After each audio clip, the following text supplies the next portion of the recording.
왕의 밤은 당신의 밤보다 괴롭다. 조선 왕실 합궁의 비밀. 왕의 밤에 대한 환상과 진실. 여러분 사극 많이 보시죠? 드라마 속 조선의 왕은 참 멋있습니다. 마음에 드는 여인이 있으면 오늘 밤 내 침소에 들라. 한마디로 로맨틱한 밤을 보내곤 하죠. 촛불이 꺼지고 두 사람의 그림자가 겹쳐지면 우리는 상상합니다. 아, 왕은 참 좋겠다. 권력도 있고 사랑도 마음대로 하고. 하지만 과연 그랬을까요? 만약 여러분의 잠자리에 시어머니가 보낸 감시자들이 문풍지 하나를 사이에 두고 뺑 둘러앉아 숨소리까지 듣고 있다면 어떨까요? 심지어 전하, 너무 격렬하게 움직이시면 아니 되옵니다. 전하, 이제 그만 끝내실 시간입니다. 라고 훈수를 둔다면요. 충격적이게도 이것은 실화입니다. 조선시대 왕의 잠자리, 즉 합궁은 사랑의 행위가 아니었습니다. 그것은 왕조의 존망이 걸린 거대한 국가 프로젝트이자 철저한 매뉴얼에 따라 움직여야 했던 고강도 업무였습니다.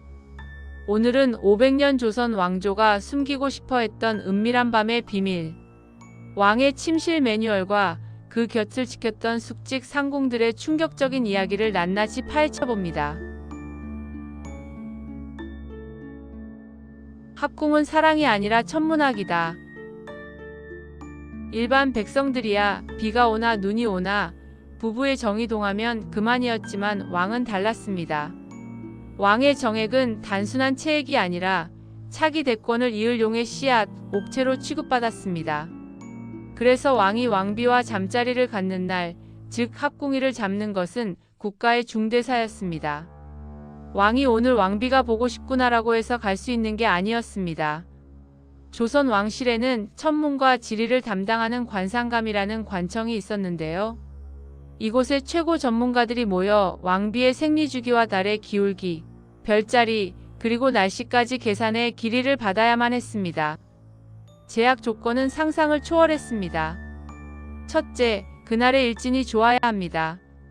둘째, 왕이나 왕비의 컨디션이 최상이어야 합니다. 셋째, 이게 제일 황당한데요. 날씨가 완벽해야 합니다.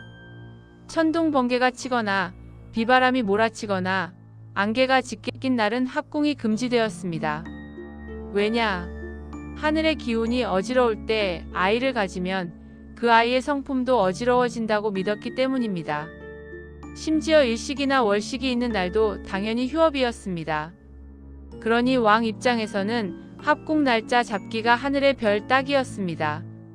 한 달에 며칠 되지도 않는 기리를 받아놓고 그날만을 기다리며 몸과 마음을 정갈히 해야 했죠. 이건 뭐 부부 생활이 아니라 거의 종교의식이나 다름없었습니다. 감옥 같은 침실, 우물정자의 비밀. 자, 어렵게 날짜를 잡았습니다. 드디어 합궁의 날이 밝았습니다. 왕과 왕비가 들어가는 침실 구조부터 살펴보시죠. 조선 왕의 침전은 아주 독특한 구조로 되어 있습니다. 바로 우물정자 모양입니다. 가장 한가운데 있는 방, 이곳이 바로 거사를 치르는 메인 스테이지입니다. 그런데 문제는 그 주변입니다. 가운데 방을 빙 둘러싸고 있는 8개의 작은 방들이 보이시나요? 이 방들은 창고가 아닙니다. 바로 숙직 상궁들이 대기하는 곳입니다. 왕과 왕비가 합궁하는 동안 이 주변 방에는 나이 지긋한 고참 상궁들이 배석했습니다. 적게는 3-4명에서 많게는 8명까지 방마다 들어가서 보초를 섰죠. 이들의 임무는 무엇이었을까요? 왕의 안전을 지키는 것? 아닙니다. 바로 감시와 코칭이었습니다. 생각해보세요. 조선의 한옥문이라는 게 방음이 됩니까? 문풍지 한 장 바른 문은 옆방에서 숨만 쉬어도 다 들립니다. 왕과 왕비가 나누는 은밀한 대화, 옥기 스치는 소리, 그리고 사랑의 소리까지. 벽 너머의 상궁들은 이 모든 것을 실시간으로 듣고 있었습니다. 이게 과연 흥분되는 밤일까요? 아니면 공개 처형장일까요? 숨막히는 매뉴얼, 전하, 멈추시옵소서. 더 기가 막힌 건 이 상궁들이 단순히 듣고만 있는 게 아니라는 겁니다. 왕실에는 합궁 시 지켜야 할 엄격한 매뉴얼, 즉 법도가 있었습니다. 왕은 자신의 쾌락을 위해 몸을 함부로 놀려선 안 됐습니다. 오로지 건강한 세자 생산이 목표였으니까요. 초저녁 금지. 너무 이른 시간은 안 된다. 자시, 밤 11시에서 1시를 지켜라.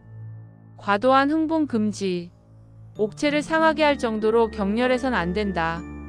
말수 제한. 합궁 중에는 잡담을 금한다. 만약 왕이 분위기에 취해 목소리가 커지거나 호흡이 너무 거칠어지면 어떻게 될까요? 밖에서 대기하던 최고참 상궁, 일명 제조상궁이 문 밖에서 경고를 날립니다. 상궁. 전하. 옥체를 보존하셔야 하옵니다. 과하시면 아니 되옵니다. 세상에 한참 클라이맥스로 가고 있는데 밖에서 할머니 목소리가 그만 좀 하세요. 라고 소리친다고 상상해보세요. 있던 정욕도 싹 달아나지 않겠습니까? 심지어 정해진 시간이 지나면 상궁은 가차없이 이제 그만 침소에서 나오셔야 합니다. 라며 합궁 종료를 알렸습니다. 왕에게 사정의 타이밍조차 국가가 관리했던 겁니다.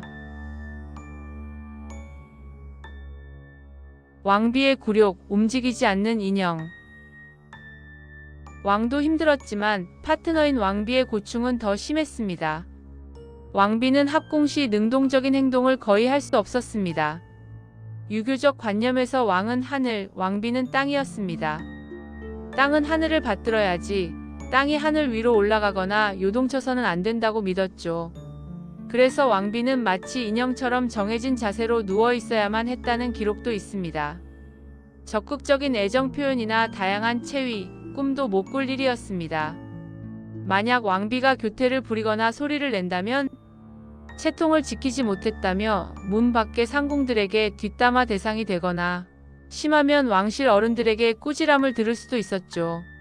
왕비에게 합궁은 쾌락이 아니라 차기 왕을 생산해내야 한다는 극도의 압박감을 견디는 인내의 시간이었습니다.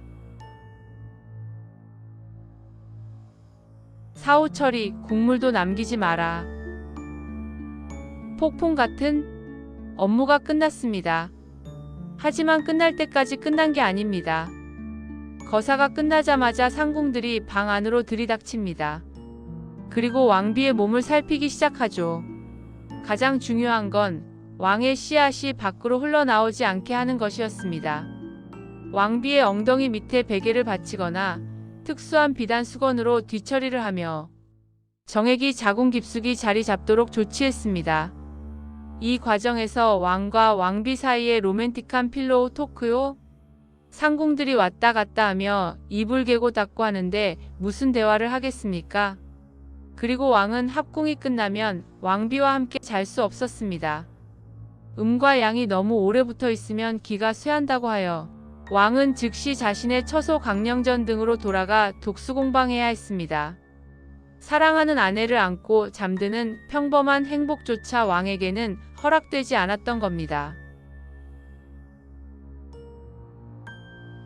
후궁, 그나마 숨통 트이는 탈출구. 이런 숨막히는 공식 합궁 때문에 많은 왕들이 왕비보다는 후궁을 더 찾았는지도 모릅니다. 물론 후궁과의 잠자리도 감시가 아예 없었던 건 아니지만 왕비와의 합궁만큼 까다로운 절차나 천문학적인 날짜 계산이 필요하진 않았거든요. 하지만 이것은 또 다른 비극을 낳았습니다. 왕비는 뒷전으로 밀려나고 후궁들이 왕의 사랑을 독차지하면서 조정에는 권력 다툼이 일어났죠. 왕이 인간적인 섹스를 원할수록 정치는 어지러워지는 아이러니가 발생한 것입니다. 왕관의 무게, 그리고 고독. 임금은 사사로움이 없어야 한다. 조선은 왕의 식욕, 수면욕, 그리고 성욕까지도 철저히 공적인 영역으로 통제했습니다.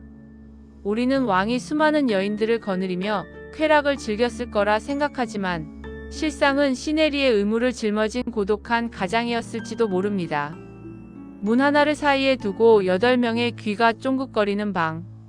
사랑한다는 말 한마디조차 검열당했던 그 밤. 조선 최고의 권력자였던 왕.